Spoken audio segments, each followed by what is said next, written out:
So, hello everybody. So, happy lunchtime if you are based in Europe. Good morning or good evening from wherever over the planet you are. It's my very big honor and pleasure to introduce Fabian Schlage to you. Fabian Schlage comes from Nokia Digital Automation and he's the head of ecosystem engagement there. We will ask him in the very beginning what is a head of ecosystem engagement.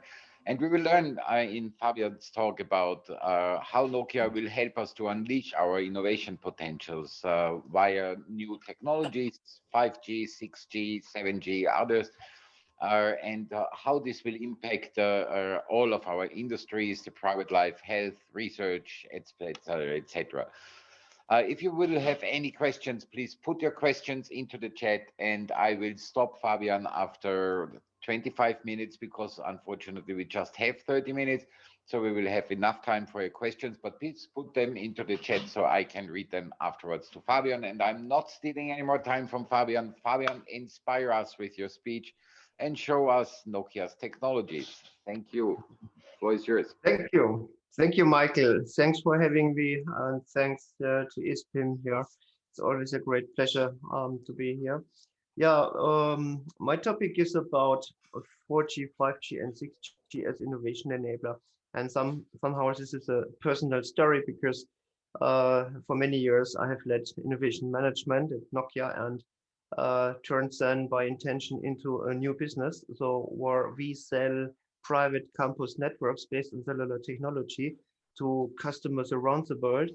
And I have seen how many innovation enablement is in that technology. And so I rather will not make advertisement from Nokia products, but to make you aware how huge the potential is already with 4G, 5G, and 6G, and where we can jointly innovate. Yeah, with that, you're welcome to contact me. So if you have any ideas how to participate on that innovation story, you're welcome. In the chat, there's my contact details. So whenever you are, for instance, a startup or having ideas for new business models or having a technology, so please contact me. Yeah, let's go into what I present you today. I have structured that a little bit. So, of course, if we talk about 4G, 5G, and 6G systems, it needs to have a system. It needs to have a physical thing, yeah. And we call that mission critical edge computing, which allows you to operate your private 4G, 5G, and in future 6G network. So um, then we have applications and the business model, which means business model innovation connects applications from Nokia, but also from third-party vendors. It could be yours, which we run on top of such a supercomputer. And yeah, well, and then we will see what can we do with that stuff. Yeah, what can we do already with 4G? What are the use cases here? And the use cases is a translation of where the innovation is in. And finally, a look into devices because whenever you have to connect to a network, it's about devices, and even this is a huge thing in terms of innovation. Yeah, so because it's no more only a handheld, it goes into industrial applications, routers, gateways, but also devices which melt into the human body in the future on 6G, where you sense a certain kind of conditions of your body area network. So yeah, with that, let's start the journey. So innovation enabler is a mission critical system to operate such networks. Um, so this is a new invention anyhow, which is open to many countries in the world today. So that you have a private network bubble, it's yours. You don't need necessarily a telco carrier. So it can be your university, your hospital, your manufacturing site, and you own your own network with all these components. And to make it so simple for you, like you know it from a Wi-Fi router, for instance. So there is a digital cloud access where we have pre-configured everything for you, and you may only use the network, but you also have access to basic functions. How does it look like in reality? It's really super simple. However, the technology is very complex, but the complexity will reduce for you to a plug-and-play system. Yeah. So here's you see these are antennas, yeah, transceivers, receivers for the network. There's a baseband unit to do all the modulation which such an antenna needs. Then you connect it somehow to your local network, and you run a local edge which is shipped with the system. You plug it together and you switch it on, and then in 8 minutes you have a 5G network deployed. And this looks in reality. So this is my lab setup in Munich, where I show around startups, customers, and everybody who's interested in. Or yeah, we have this plug and play approach here. So here, most recently, I'm testing Nokia ruggedized devices and mission critical team comms, the good old push to talk, push to video, one of the most liked applications still in 2021, but even more. Yeah. So this is my message: how simple it is, but how difficult it was for us to innovate, to have mission critical concepts, geo-redundant concepts, reliability, because these systems serve use cases which are super critical, yeah, in terms of condition monitoring, health, HEV, robotic applications. So should not fail anything, and so we are not dependent from any internet connection. It's your network, and you control it. To control, there are a couple of things which comes with the system. So like a user can see, here is my network up and running. You have basic functions. You can qualify user equipment into the network. These are SIM cards. We ship your SIM cards. Yeah, you can have a bundle of hundreds of SIM cards, and you can decide how to utilize it, what quality of service. But also, because the network is virtually connected to the cloud, our support can also steer into details like antenna settings, router configurations, which are needed to help you. And that is very good in COVID times, or where we've seen in times of crisis, how important it is to have remote support for your application, for your network. And this is about, as you can see, so much ideas to be invented and innovated around here that Johnny has just started. Yeah, let's have a short look into innovation enablement with 4G, 5G, 6G. So everybody knows that letters, but few know more details about. And what I can say, we have already here. This is only Germany, and you're in Germany, in Berlin. Yeah? So I thought about, okay, let's flex here a little bit our one leads in Germany, where we already have deployed 5G standalone solutions, and to serve for research institutes, for universities, but also for Lufthansa, Bosch, Deutsche Bahn, Arena, and so on. So this is no more a story. This is a reality. And what is this with these 4G, 5G, 6G? You have to know it comes with releases. So it's more not like there is a huge difference between 4G and 5G and 6G. It is rather that this ReachGPP standardization has certain kind of releases, and with each release, yeah, you get new functions.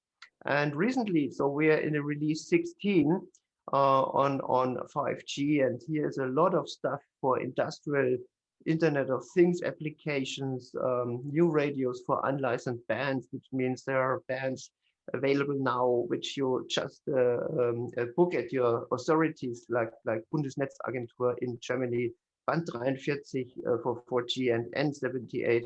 Then you can operate in these bands without a telco operator.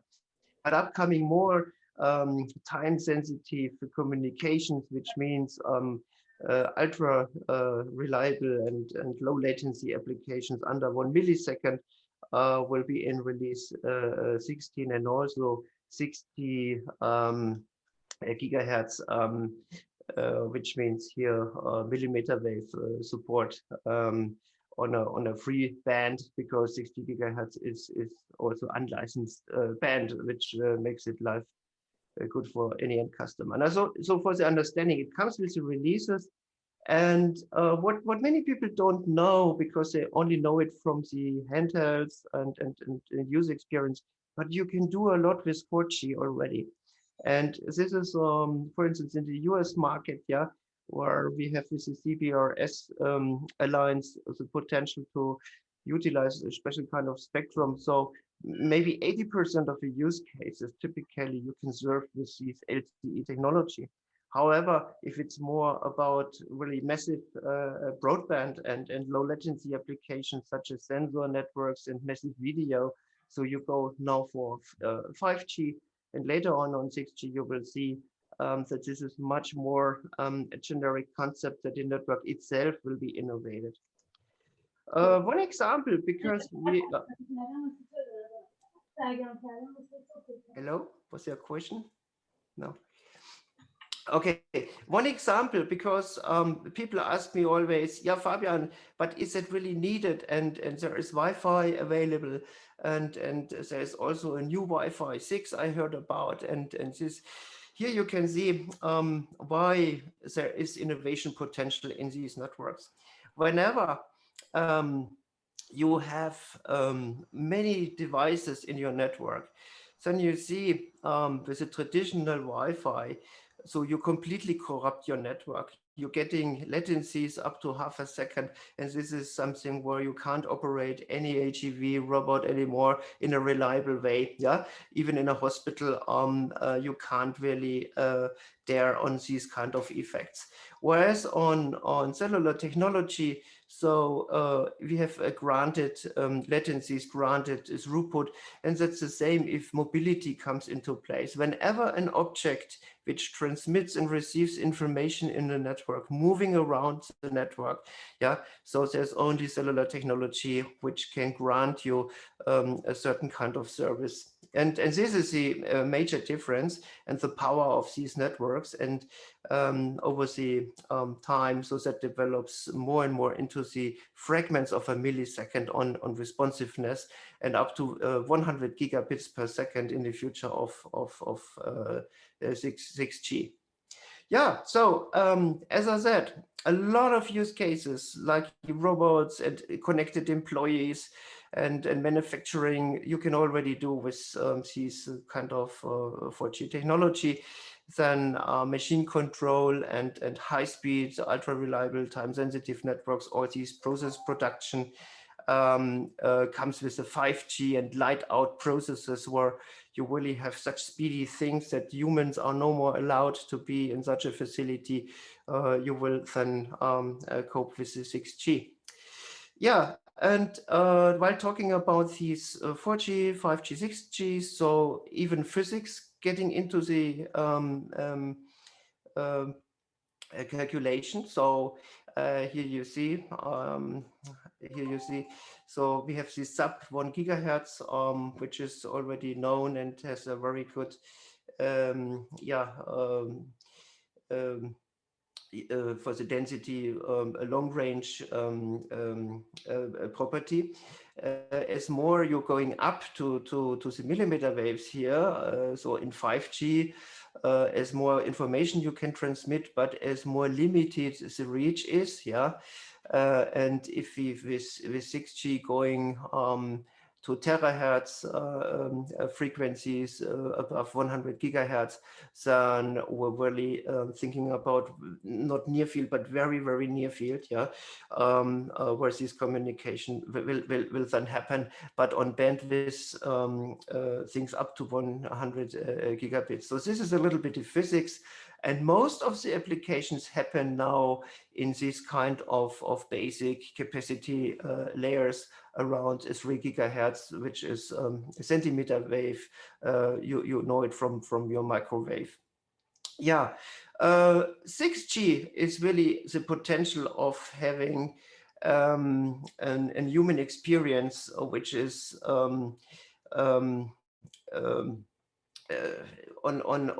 a magnitude which comes completely uh, with a new experience of knowledge systems, ubiquitous computing capabilities, sensing. The network itself will sense objects, positions, all that stuff. But it also comes with affordability and sustainability on energy levels, which are much better compared to 5G, about privacy and trust. You see, not only connectivity, but really concepts which led to an unseen experience. And what is this? So that will be always mixed reality telepresence, high resolution mapping, yeah, learning with and from machines, the physical world and the artificial world will somehow fused together, and you will have body monitoring and analysis all at the same time. And these sensors are, because of the sensor networks, intelligent. So yeah, domestic robots, self-driving, drone and robot swarms to be controlled. So it's really what we call it a lifestyle at scale. Yeah, so enabling things which are unseen. And hey, remember innovation. Yeah, so we're talking about innovation. Isn't that innovation if somebody has ideas here how to utilize that? So it's an enabling technology. But you are the ones who made innovations and happen, having the ideas on top of what that technology can bring to us.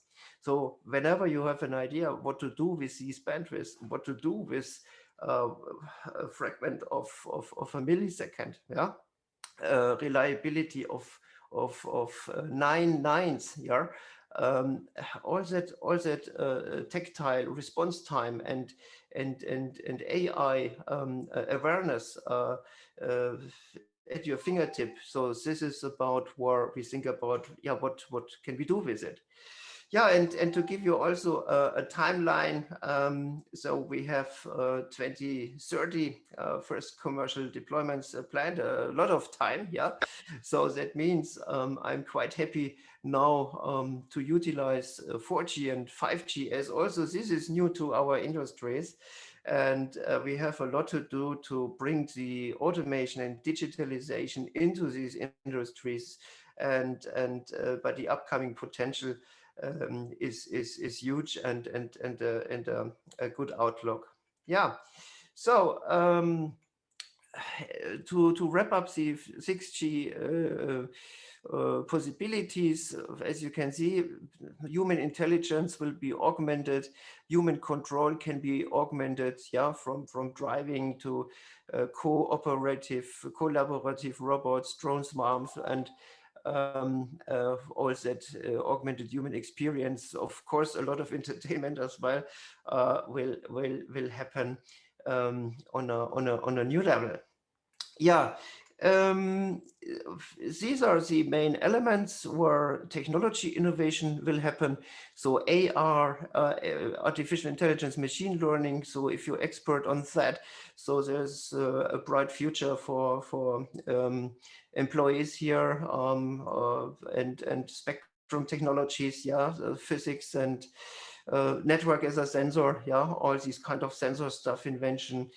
um, as you can see, so even it will shape a little bit the industry and the expertise on what is needed to deal with that stuff. Yeah, so even here, huge innovation potential.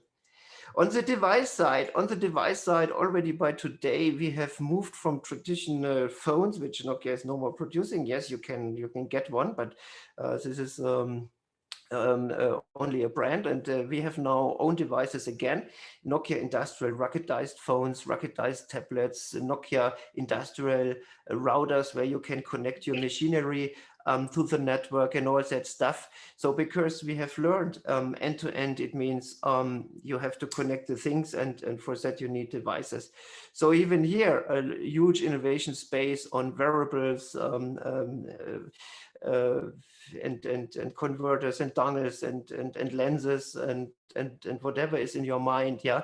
um, so a lot of startups are knocking on our doors, and we are very happy, for instance, on 3D cameras which automate the shop floor, steering HEVs and all that stuff. Yeah, it's a huge market. Use cases. These are the true improvements, and let me show you the potential of trillions of dollar until 2025. So that shows how huge the need is for digital transformation in that industries. And here you can see what it is about. It's about production monitoring, quality assurance, predictive maintenance, and the return of investment for most of these use cases are immediately good. So yeah, we focus now on verticals and have not to go through, but as you can see, so our segment guys analyzing in terms of innovation, what can we do to automate a campus, to automate the logistics, what we can deliver for the shop floor, for the workers which are connected, and asset management. Tons of innovation possibilities, yeah. And already, so we have the traditional ones built in our system. Yeah, we have everything for robotics, for positioning, for communication, and much more comes with the applications. If you're application developer, yeah, so then you can onboard to our system, because it's not only the network, it comes with the software, it comes with a catalog, plug and play with Kubernetes core, and tapping into default ecosystems such as MS Azure Cloud and Amazon Web Services, which you can utilize on edge computing. So, and this is all with click and deploy, and it's only up to you how to utilize it. Yeah. So there is a variety of edges and radios and applications, and you compose the things you need in terms of having innovation. And maybe one of these bubbles is yours if you knock on my door, and because we do actively third-party application onboarding, yeah, for different kind of use cases. Yeah, well, how to start? Well, to start, it's always good to have a system overview, think about the business model, the network design, how you deploy it, going into latest edge computing, knowing a little bit about what is this technology capable to deliver, think about applications and how to manage the applications, devices. Yeah, and then we are done. Then we create the technology that helps the world to act together. Today with 4G and 5G, and in the future with 6G, where biological, physical, and digital world will get together. Thanks for listening. Thank you so much, Fabian. It always sounds so easy when you are presenting the future of mobile communication, and it's always a pleasure to listen to you. We have a few questions in the chat, and again, here in our invitation to add further questions. Here, one question comes from Nikhil Fadnes. Hi, Nikhil. He's from Lappenranta University of Technology, that we all know very well. And his question is, the current condition of 5G, especially in millimeter waves, doesn't have enough range or coverage. Speed can drop tremendously, even if a tree is located in front of a tower. This means that we need more and more 5G towers. Are there any technologies developing to extend the coverage of millimeter waves with the same tower and make it more accessible? So, Fabian, I hope the question was understandable. Yeah, so I focus on private networks where you are in control of your network. And it's very clear if you're utilizing millimeter waves, so you much more likely go for pico radios, so which are very small radios in our portfolio, and you have a bundle of them wherever you need your connectivity, and they're also powered over Ethernet plus plus, so you don't even need electricity or an electrician to do the installation. You just plug in your Ethernet cable, and then you have this 5G pico support. Yes, and it's your control. If you think about public infrastructures, yes, this is a problem, and yes, there will be new technology based on chipsets. And anyhow, we are very proud that our Nokia chipsets are very energy low on energy consumption, so that this is for the operators and a clearly win in our systems. But yeah, you mentioned here a problem in the wider space, but in the large area, I anyhow would go for millimeter for centimeter waves. Yeah. Um, and not for this kind of high power. It's better to have a fiber to the home and then to deploy with a Pico, that kind of things. I think that will be the future. Thank you, Fabian. We have a or a further question. So let me find the chat again. And Hans is asking if we are, so a very practical example that we are having and we have been experiencing over the last weeks in music. So it's really almost impossible due to latency to make live music together via the internet. So you have latency problems. So you need to, as ISPIM Rocks, our band, also experienced. So they needed to pre-record a few things in order to somehow fake the live presence. Is there any possibility that this will be ending soon? Yeah, I guess not, because even if 5G claims to be under 5 milliseconds, which is for musicians the crucial value, yeah, because if it's more than 5 milliseconds, you feel it. So already we have tactile experience in these private networks where your edge controls the network and where you have really then the potential to go under 1 millisecond. But if you are connected with others, so you are connected with fiber, and then the speed of light can't be changed. So we will face then these things, and also to the latency. It's not the network, but the codec. Your microphone, yeah, receives the wave, is encoding it, and then you transmit that, and another computer is decoding, and also that contributes to the end-to-end latency. And you can be happy to have 80 milliseconds if it's about video, or in music below 50 milliseconds. In our private networks, typically we reach under 10 milliseconds, so 8 milliseconds you can reach.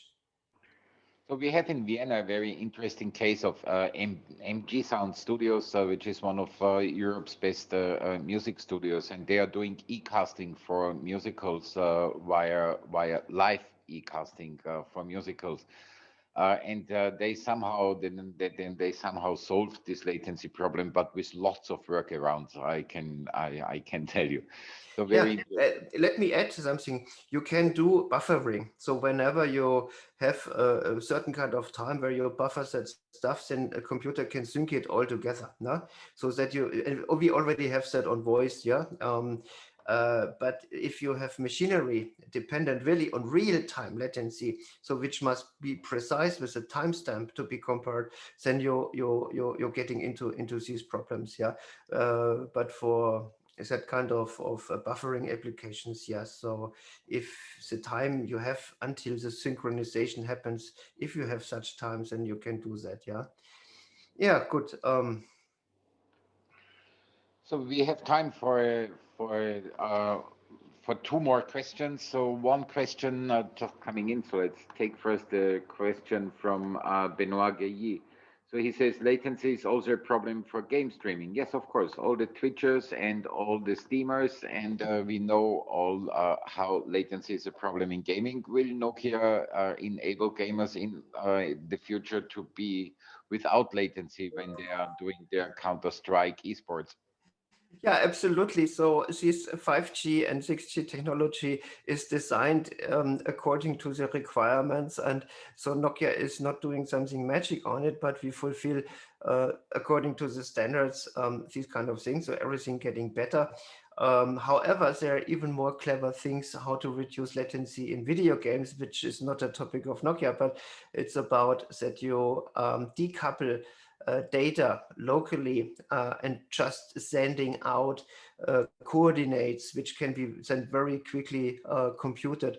And that is even a trend in video. Instead of sending a huge video stream, so the in-chip detection of anomalies in the video can be done by the CMOS chip locally, and then on a stream you're just sending the described events which you are spotting. So these workarounds are much more helpful than to wait for the latest latency of your network provider. But with the private networks, which you can buy here for your own, in your industries. So then really you have the best latency.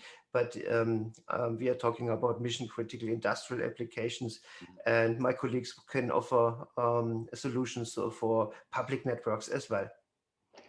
Thank you, Fabian. Before Jess Fishburne is going to throw us out, we Yes. still have 35 seconds. So, in the 35 seconds, first of all, thank you, Fabian, for being with us. Second, your email address is in the chat window. So, whoever wants to contact Fabian, contact him directly. He will answer sooner or later. So, don't expect that he's answering in 3 seconds, but in 24 hours, usually, I know you will get an answer.